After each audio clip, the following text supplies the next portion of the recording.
ಭಾರತೀಯ ಜನತಾ ಪಾರ್ಟಿ ಯುವ ಮೋರ್ಚಾ ಬಂಟ್ವಾಳ ವತಿಯಿಂದ ಭಾರತದ ಸ್ವಾತಂತ್ರ್ಯ ಹೋರಾಟದಲ್ಲಿ ಭಾರತ ಮಾತೆಯ ಪಾದಗಳಿಗೆ ಪ್ರಾಣ ಅರ್ಪಿಸಿದ ಅಪ್ರತಿಮ ಸ್ವಾತಂತ್ರ್ಯ ಹೋರಾಟಗಾರರಾದ ಭಗತ್ ಸಿಂಗ್ ರಾಜ್ಗುರು ಮತ್ತು ಸುಖದೇವ್ರವರ ಸ್ಮರಣಾರ್ಥವಾಗಿ ಬೃಹತ್ ಪಂಚಿನ ಮೆರವಣಿಗೆ ಹಾಗೂ ಬಲಿದಾನ ದಿವಸ ಕಾರ್ಯಕ್ರಮ ಬಿಸಿ ರೋಡಿನಲ್ಲಿ ನಡೆಯಿತು. ಮಂಗಳೂರು ವಿಭಾಗದ ಧರ್ಮ ಜಾಗರಣ ಸಹ ಸಂಯೋಜಕ ಪ್ರಕಾಶ್ ಮಲ್ಪೆ ಮಾತನಾಡಿ, ದಾರಿ ತಪ್ಪುತ್ತಿರುವ ಯುವ ಪೀಳಿಗೆಗೆ ದೇಶಕ್ಕಾಗಿ ಹೋರಾಟ ಮಾಡಿದ ಭಗತ್ ಸಿಂಗ್ ರಂತಹ ಮಹಾನ್ ವ್ಯಕ್ತಿಗಳ ಕತೆ ಹೇಳಬೇಕಾದ ಅನಿವಾರ್ಯತೆ ಇದೆ ಎಂದರು. ಕೈಕಂಬ ಪೊಳಲಿ ದ್ವಾರದಿಂದ ಬಿಸಿ ರೋಡ್ ರಕ್ತೇಶ್ವರಿ ದೇವಸ್ಥಾನದವರೆಗೆ ಬಂದ ಪಂಚಿನ ಮೆರವಣಿಗೆಯನ್ನು ಕೈಕಂಬದಲ್ಲಿ ಬಂಟ್ವಾಳ ಬಿಜೆಪಿ ಅಧ್ಯಕ್ಷ ಉದ್ಘಾಟಿಸಿದರು. ಈ ಸಂದರ್ಭದಲ್ಲಿ ಬಂಟ್ವಾಳ ಬೂಡಾ ಅಧ್ಯಕ್ಷ ದೇವದಾಸ್ ಬಂಟ್ವಾಳ, ತಾಲೂಕು ಪಂಚಾಯತ್ ಸದಸ್ಯ ಪ್ರಭಾಕರ್ ಪ್ರಭು, ಪುರಸಭಾ ಸದಸ್ಯರಾದ ಎ ಗೋವಿಂದ ಪ್ರಭು, ಹರಿದಾಸ್, ಗ್ರಾಮ ಪಂಚಾಯತ್ ಸದಸ್ಯರಾದ ತನಿಯಪ್ಪ ಗೌಡ, ಕಾರ್ತಿಕ್ ಬಳ್ಳಾಳ, ಬಿಜೆಪಿ ಪ್ರಧಾನ ಕಾರ್ಯದರ್ಶಿ ರಾಮದಾಸ್ ಬಂಟ್ವಾಳ, ಯುವ ಮೋರ್ಚಾ ಜಿಲ್ಲಾ ಪ್ರಧಾನ ಕಾರ್ಯದರ್ಶಿ ಸುದರ್ಶನ್ ಬಜಾ ಸೇರಿದಂತೆ ಮತ್ತಿತರರು ಉಪಸ್ಥಿತರಿದ್ದರು.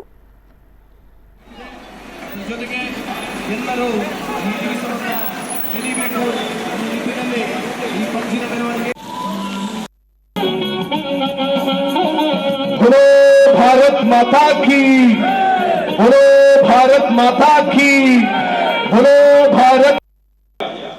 ಪಕ್ಷಗಳ ಆಡಳಿತದಿಂದಾಗಿ ಅನೇಕ ರಾಷ್ಟ್ರಭಕ್ತರ ನೆನಪು ನಮಗೆ ಕಣ್ಮರೆಯಾಗಿದೆ. ಒಂದು ಭಗತ್ ಸಿಂಗ್ ಜೈಲಲ್ಲಿದ್ದ, ಗಲ್ಲು ಶಿಕ್ಷೆ ನಿಗದಿಯಾಗಿದೆ. ಆವಾಗ ಯಾರಾದ್ರೂ ಇದಕ್ಕೆ ಸರಿಯಾದ ನೇತೃತ್ವ ಕೊಟ್ಟಿದ್ದಿದ್ರೆ ಬ್ರಿಟಿಷರನ್ನು ಆವತ್ತೇ ಓಡಿಸಬಹುದಿತ್ತು. ಆದ್ರೆ ಇದರ ಲಾಭವನ್ನು ಭಾರತ ಅವತ್ತು ಪಡೆಯಲಿಲ್ಲ. ಎರಡನೇ ಚಾನ್ಸ್ ಬಂತು. ಯಾವಾಗ ಅಂತ ಕೇಳಿದ್ರೆ 1919ನೇ ಇಸ್ವಿಯಲ್ಲಿ ಜಲಿಯನ್ ವಾಲಾಬಾಗ್ ದುರಂತ ಆಯಿತು. ದುರಂತ ಆದ ಸಮಯದಲ್ಲಿ ಮತ್ತೆ ಹಾಗೆ ಇಡೀ ದೇಶದಲ್ಲಿ ಮತ್ತೆ ಸ್ವಾತಂತ್ರ್ಯದ ಕಿಚ್ಚು ಹೊತ್ತುಕೊಳ್ಳುತ್ತು. ಆ ಪ್ರಯೋಜನವನ್ನು ದೇಶ ಪಡೆಯುತ್ತಾ ಆವಾಗಲಾದ್ರೂ ಬ್ರಿಟಿಷರನ್ನು ಓಡಿಸಬೇಕಿತ್ತು, ಆವಾಗಲೂ ಓಡಿಸಲಿಲ್ಲ. ಆ ಪ್ರಯೋಜನ ನಮಗೆ ಸಿಗಲಿಲ್ಲ. ಈಗ ಮೂರನೇ ಸಲ ಬಂದಿದೆ. ಯಾವ ಅವಕಾಶ ಇದು? ನಾನ್ ಸಾಯ್ತೀನಿ. ಇಲ್ಲಿ ಎಲ್ಲವೂ ಇತ್ತು. ಗಣಿತದಿಂದ ವೇದಾಂತದವರೆಗೆ, ಭೂಗೋಳದಿಂದ ಖಗೋಳದವರೆಗೆ, ವಿಜ್ಞಾನದಿಂದ ತತ್ವಜ್ಞಾನದವರೆಗೆ ಎಲ್ಲ ಸಂಗತಿಗಳು ಭಾರತದಲ್ಲಿ ಇತ್ತು. ಇದ್ದಾಗಲೂ ಕೂಡ ನಮ್ಮ ದೇಶದ ಮೇಲೆ ದಾಳಿಗಳಾಯಿತು. ದಾಳಿಗಳಾದಾಗ ನಾವು ಸೋತುವ ಕೇಳಿದ್ರೆ ಕೆಲವು ಬಾರಿ ಸೋತಿದ್ದು ಹೌದು. ಆದರೆ ಭಾರತ ಸತ್ತಿಲ್ಲ. ಭಾರತದ ಸಂಸ್ಕೃತಿ ಮತ್ತು ಪರಂಪರೆ ಅದು ಸಾಯಲಿಲ್ಲ. ರೀತಿ ಬ್ರಿಟಿಷರ ಸಾಮ್ರಾಜ್ಯದ ವಿರುದ್ಧ, ಭಾರತ ದೇಶದ ದಾಸ್ಯದ ವಿರುದ್ಧ ಹೋರಾಟ ಮಾಡಿದ್ದಾನೆ ಅಂತ ಹೇಳಿದ್ರೆ ಅದನ್ನ ಕೇಳುವಂತ ಸಂದರ್ಭದಲ್ಲಿ ನಮ್ಮ ಮೈ ರೋಮಾಂಚನ ಆಗ್ತದೆ. ನಮ್ಮ ರೋಮಗಳು ಎದ್ದು ನಿಲ್ತವೆ.